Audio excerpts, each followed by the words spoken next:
So I'm going to say a couple things. And first of all, live the life that you want. No matter what that looks like, know that you are good enough to reach it. Believe in yourself and surround yourself with the right people.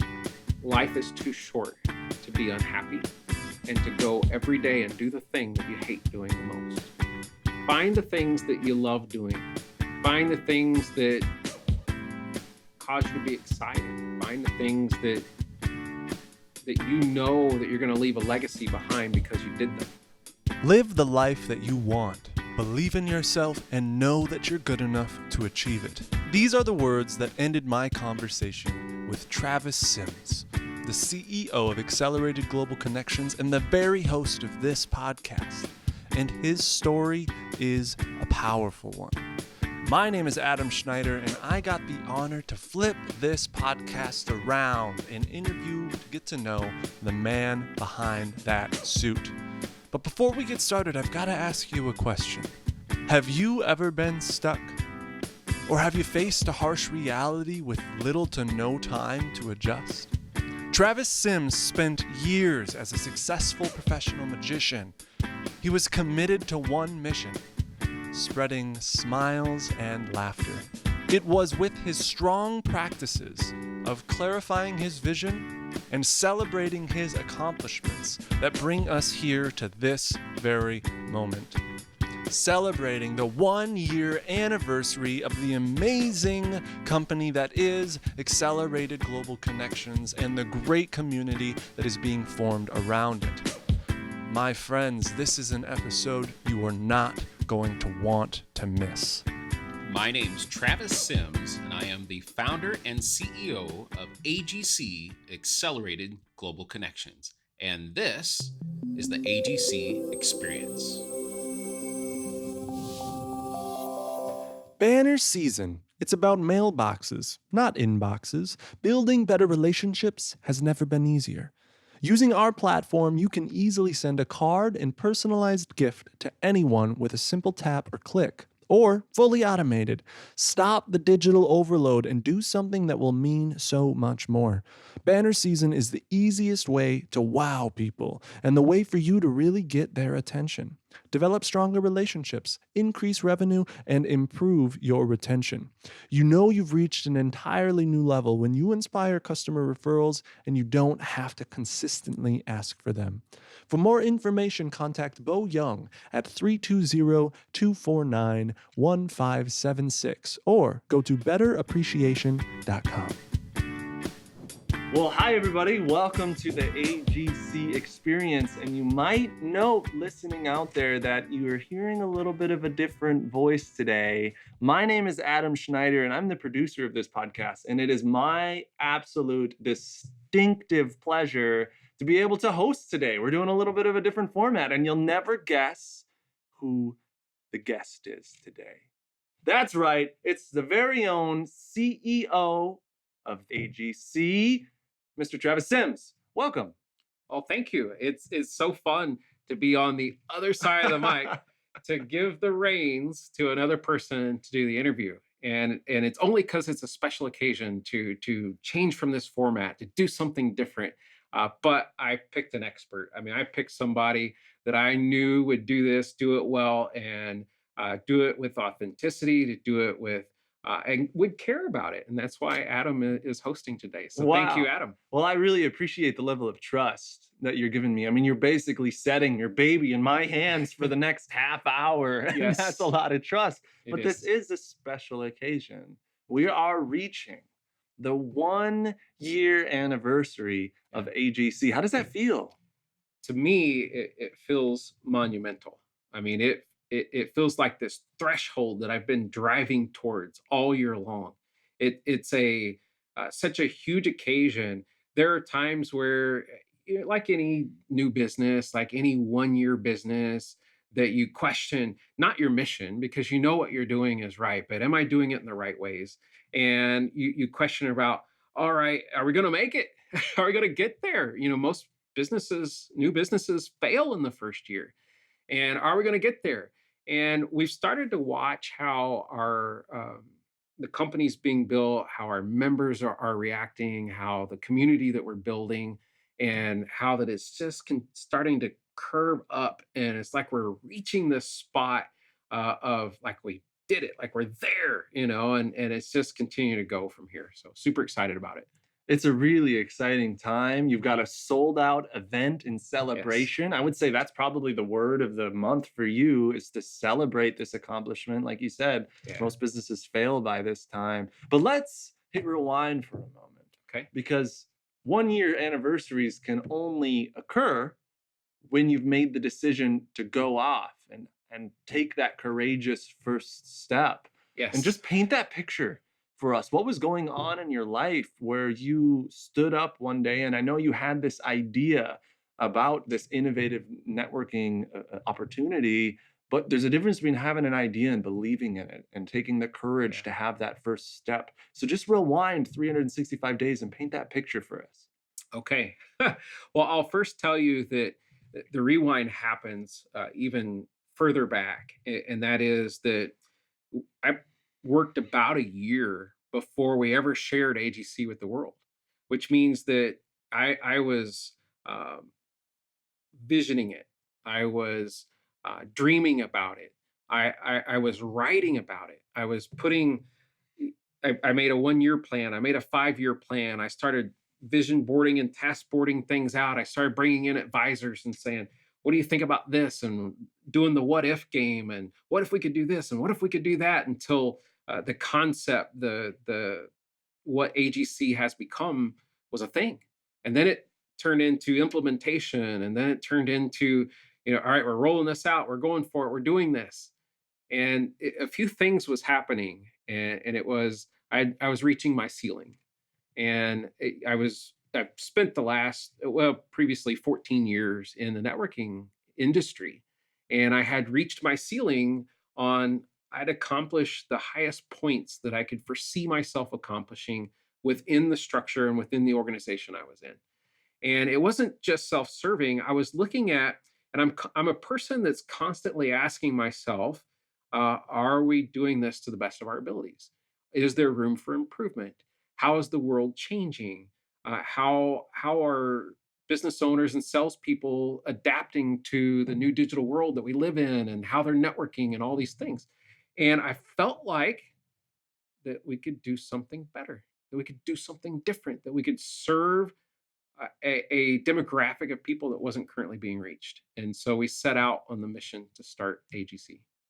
That's a beautiful story. I mean, I think it is so cool to acknowledge within yourself that like, hey, I've gone as far as I can go here, but kind of in order to go further, you have to backstep a whole bunch and Yeah. kind of start over with in the end in mind, kind of Mhm. planted in your head.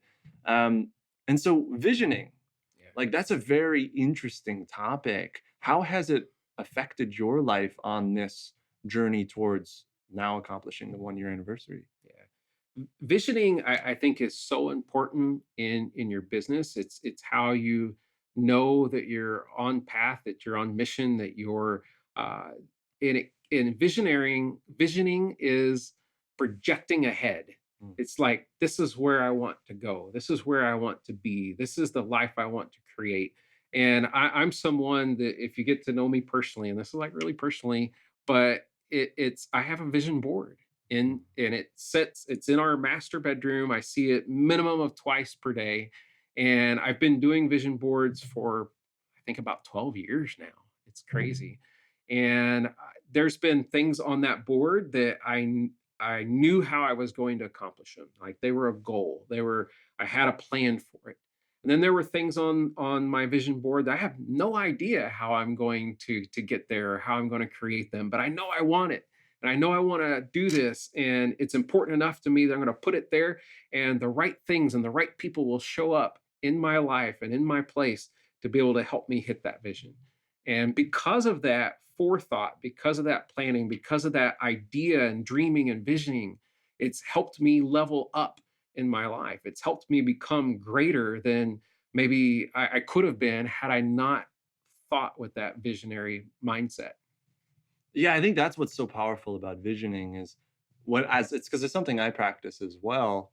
And as I vision, I kind of take the thought and the seed of that Adam in the future who has Yeah. accomplished all of that thing and planted it in my head. And I try to think and perceive and feel from that future vision. Yes. It's a very powerful practice. Highly encourage anybody who's listening to give that a shot. But we are now, what, 2 weeks? We're 1 week. less than a week Oh away. my Oh my goodness. goodness. Yes. Time flies. And this is going to be the AGC event It is. everybody is talking about. Yeah. Can you give us a little bit of a taste as to what's going to happen? Yeah, yeah. So the fun of this, you said sold out earlier, right? And you said, "Hey, this is the theme for now." It's not only the theme for now; it's like the theme for the year. I mean, we're working with the captains of the events locally in the Twin Cities around. That's the theme. We're going to sell out everywhere we go this year. That is our plan. That is our vision. That's where we're going, and that happens for a few reasons. And it's not just because people want to come network, it's because we are creating a community. It's all about the relationships that are being built, it's about the energy that's within the room, it's about how we're inspiring and motivating others to show up and to be authentic and to share yourself and your business with the world and what your why is behind it, and really why we do this podcast, right? And but the event itself, we have 250 registered attendees for this event. By the way, our largest event to this date is 123 people. So we're more than doubling our normal, what would be at capacity for a venue. So that in itself feels huge. It feels really huge. Um, when I put this event together, well, first of all, when you have that many people, our normal format is a 2 hour format. We immediately realize we're going to have to expand this. So it is a 3 hour event. The structure will be very similar to what everyone's used to. It's because it's our model, it's what we do, and we're very intentional about it. It's about connecting in the front, it's about being motivated in the center, and it's about taking action in the last part of the event. Like, let's set an appointment, let's go get coffee, let's learn and deepen our relationship, let's see if we can do business together. And so that format will stay. The biggest difference is there will be more people, there'll be complimentary food and drinks and lots of other fun things happening. uh, we have three speakers instead of one. That's new. It is new. Is I- that a model that you want to replicate as well, or is this a special event? This is a special event. It's a special occasion, and we may do something similar to that each year.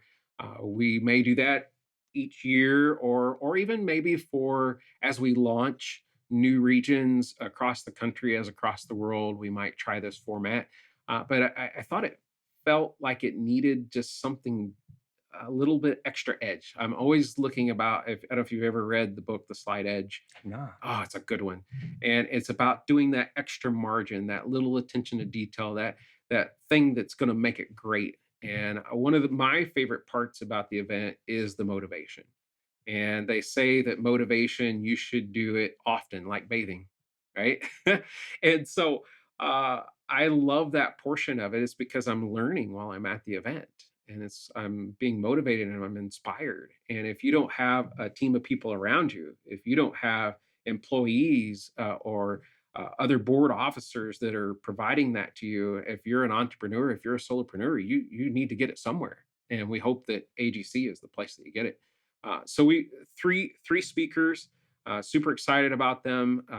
We have Nicole Billingsley. She's going to be speaking on her story of being a sex trafficking survivor, and not only having gone through that and survived it, but how she came out on the other side of it, and how she's been able to use that experience to help others in that same experience, and so on. So it's going to be an amazing story. We have Mark Skipper returning to the stage. He helped us launch our first event in AGC 1 year ago, so we're bringing him back.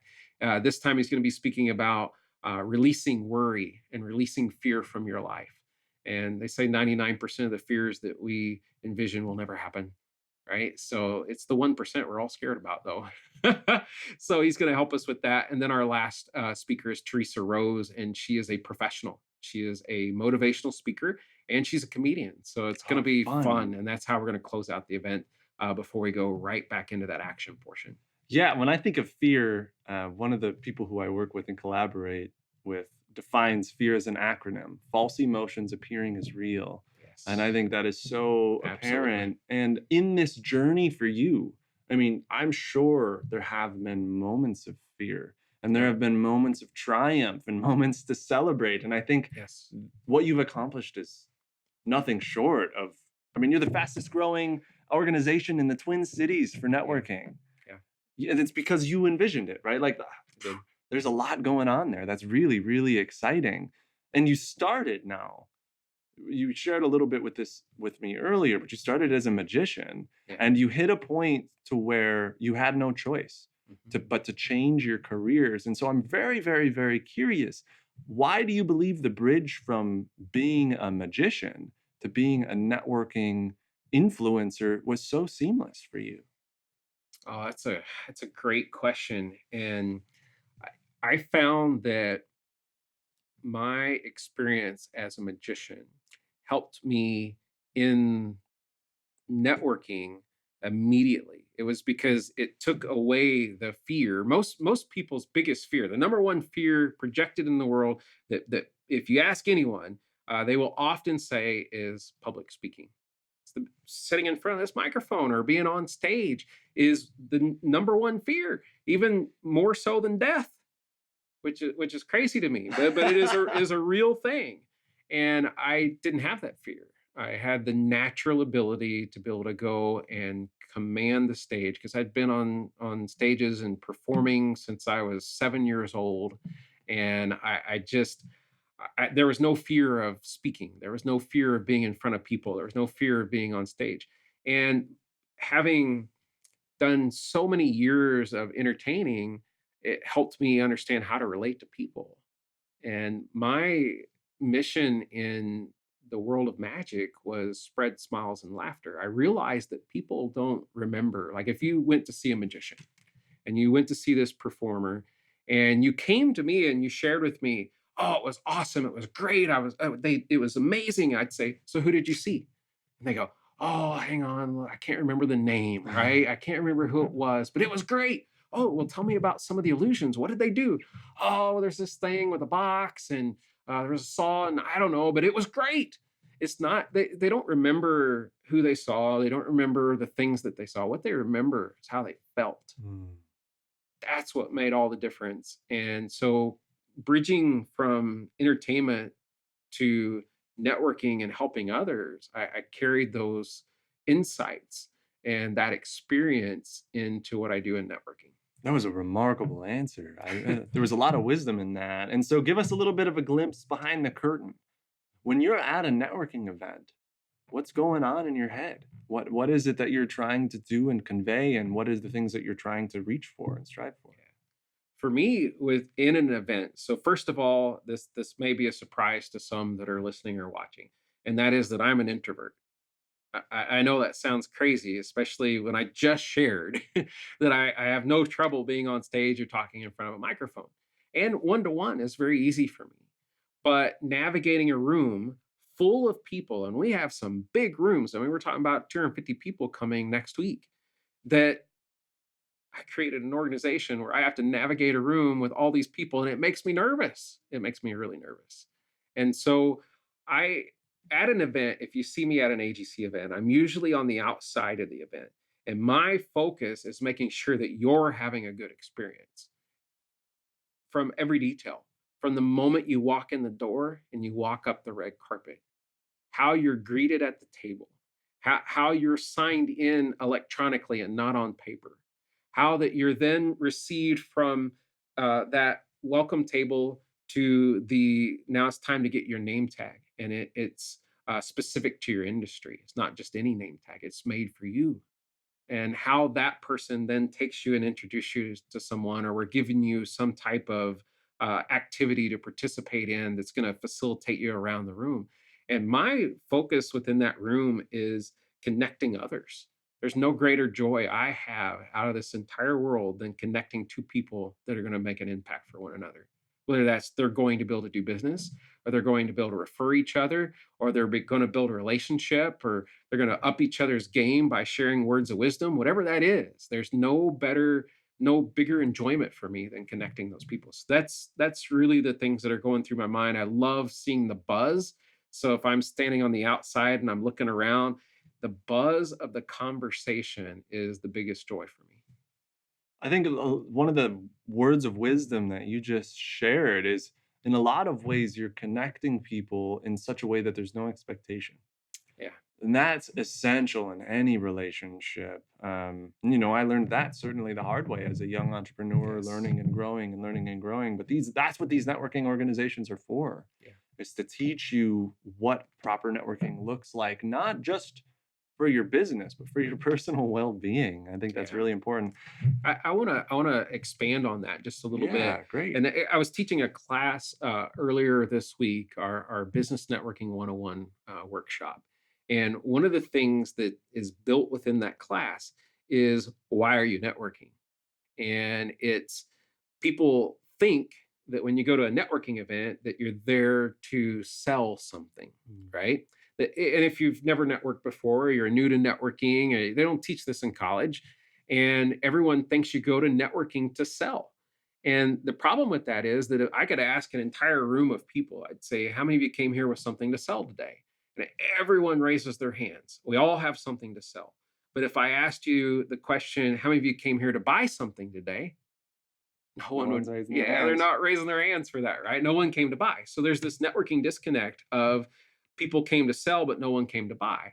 And the networking events are not about selling, it's about cultivating a relationship. I'm creating an environment for you to meet a lot of people. You're going to see people that you've met previously and rekindle that relationship with.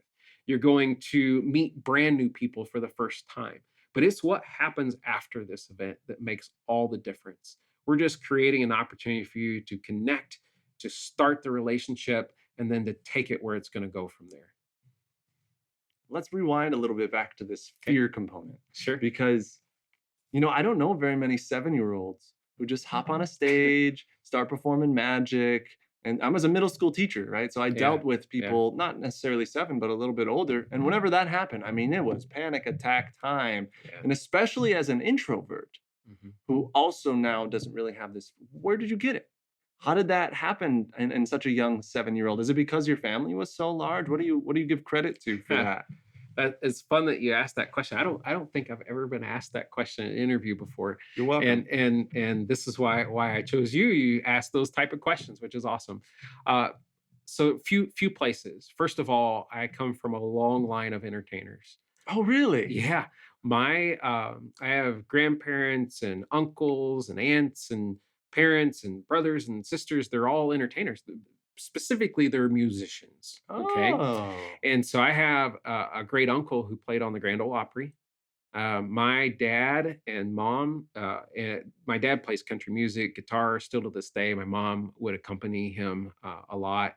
My brother has played in Nashville, Tennessee, a big portion of his life. He's still producing and writing his own music. They come from a very creative and talented family, and I was the only one that didn't get the music ability. Like dad gave me lots of guitars growing up. I had drums. I did play drums in school, so in elementary, junior high, and a portion of high school before I put the sticks away. And it wasn't in my path. The wand just felt a little bit better in your Yes, hand. that's exactly right. And so the music wasn't me. I said they're musicians. I'm a magician. Still entertainers. But I grew up the oldest of eight, and I did magic shows for my siblings. I did them for my grandparents. I did it for my parents, and so much so that they were so tired of seeing it. But I loved being on stage, and I loved the creativity of doing it. What are some of the positive traits that you've mustered from being the oldest? I mean, I was the youngest, right? So like I Okay. never had to take care of anybody. Yeah. And I always had the oldest were taking care of me all the time. Yeah. So what did you learn about being the oldest in a family of 8 and how is it applying and improving your life now? Yeah. It's often that you will find that is, and it's not always, I'm just going to use a generalization.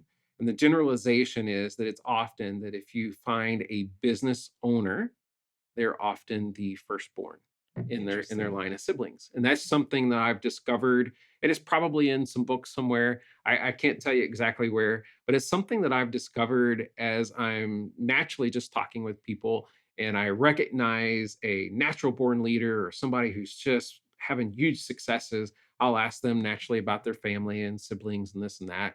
And then it's, so what order are you in? Where were you born? Oh, I was the firstborn. And I think it's partially because, I'm thinking my own experience, and that is that I'm always thinking about how I can take care of others.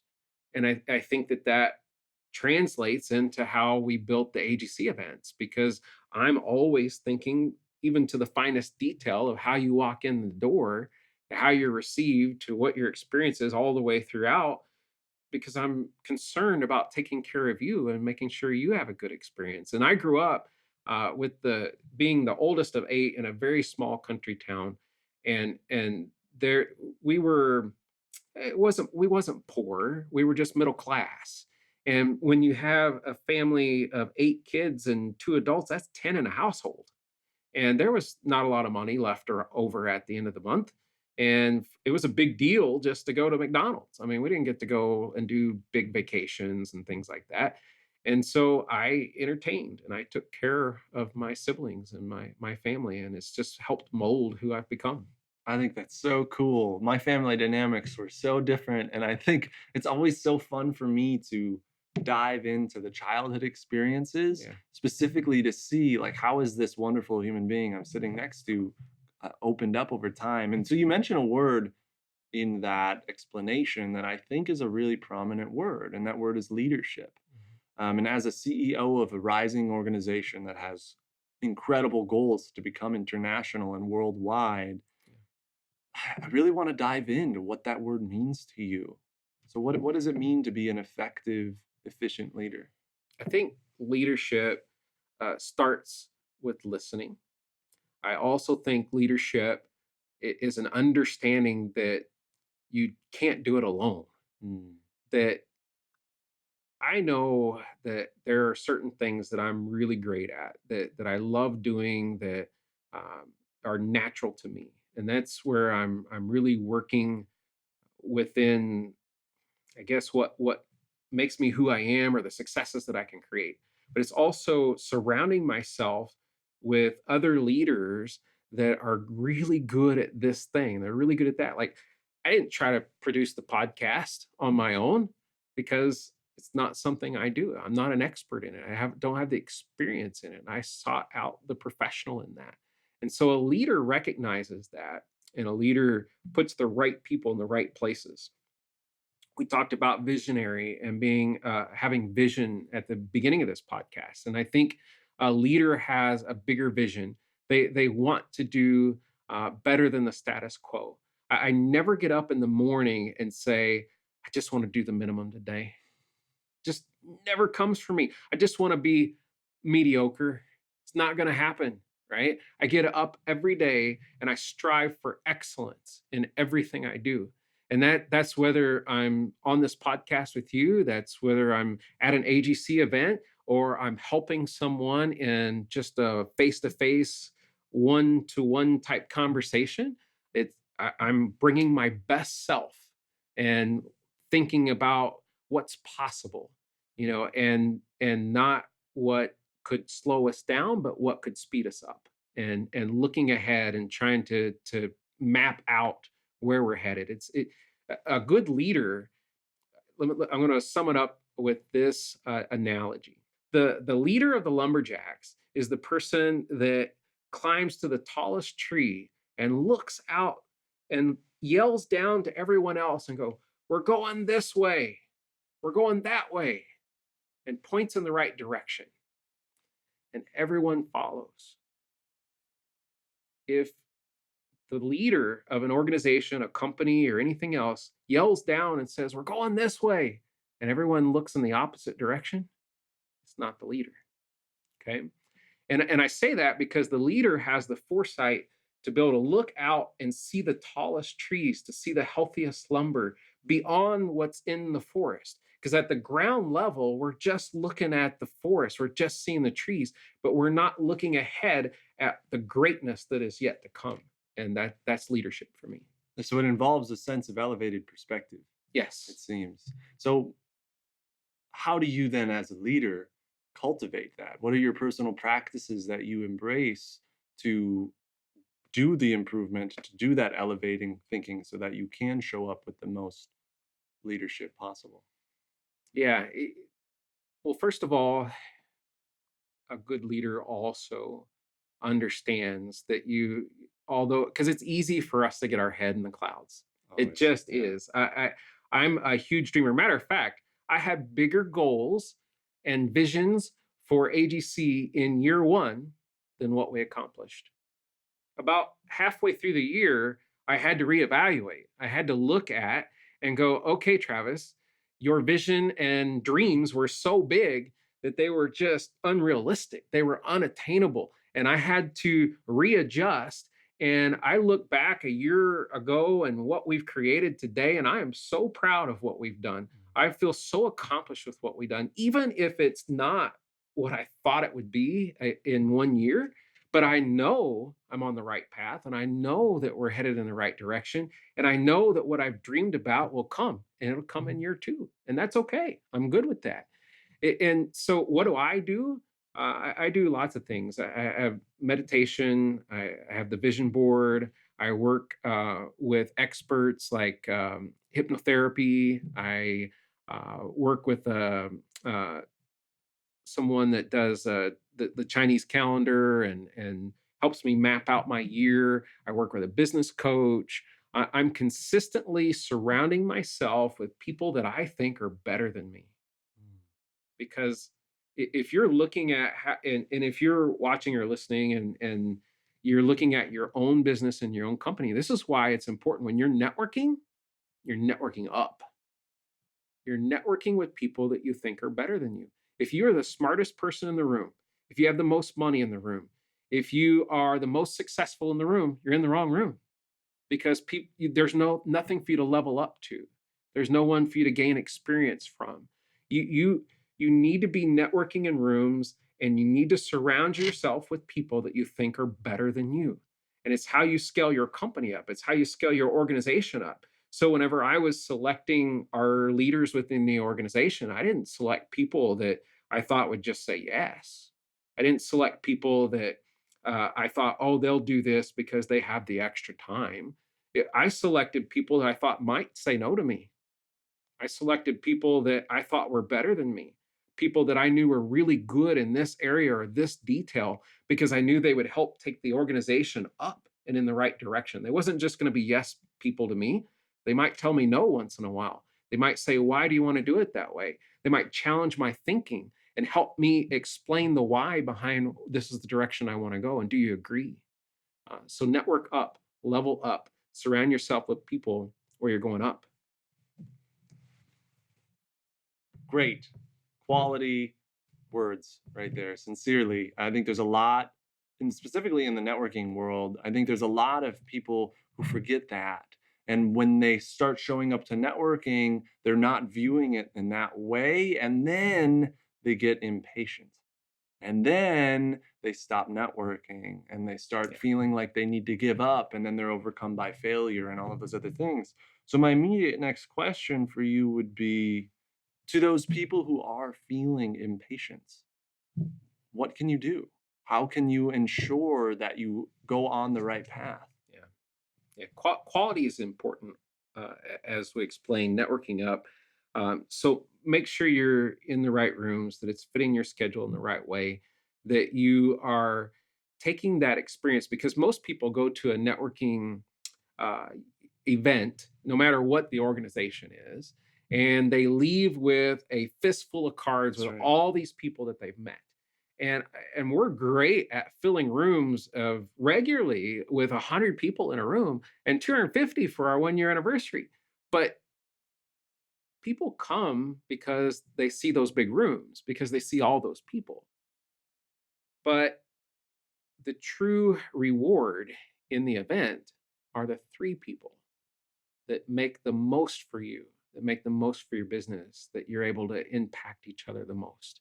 And so it's about, if you're in that 100-person room, that you navigate, you meet the right people. And that's why the structure is the way it is, so that you connect with a lot of people in the front.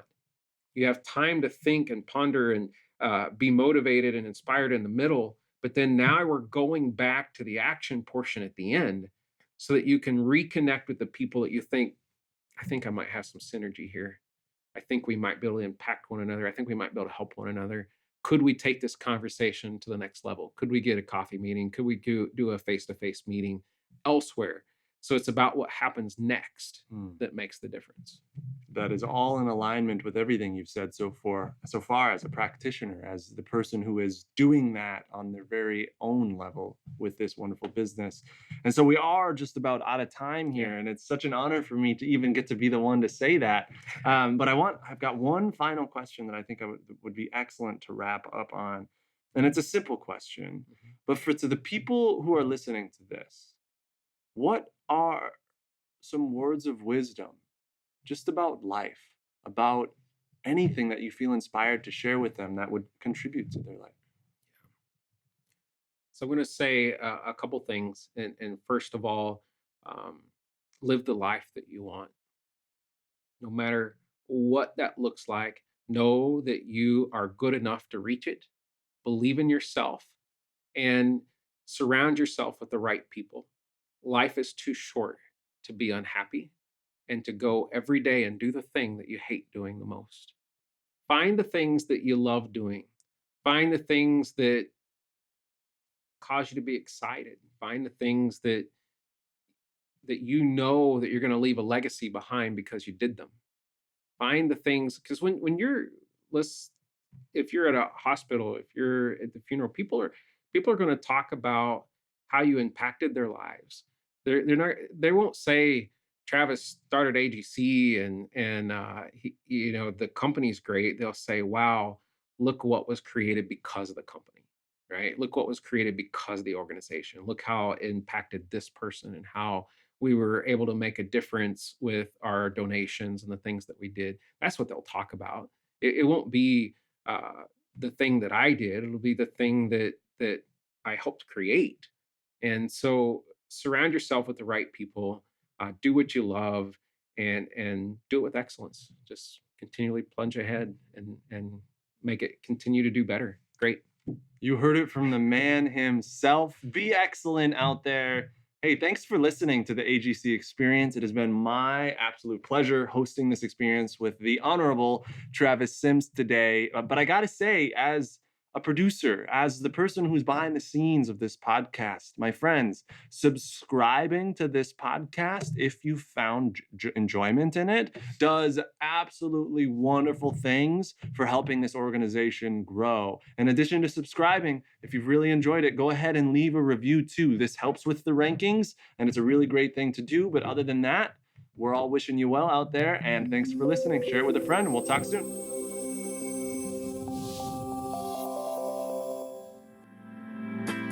This podcast was produced by Elation Studios. Go to www.elationstudios.co to learn more. Elation Studios. Discover your voice, clarify your vision, build your life.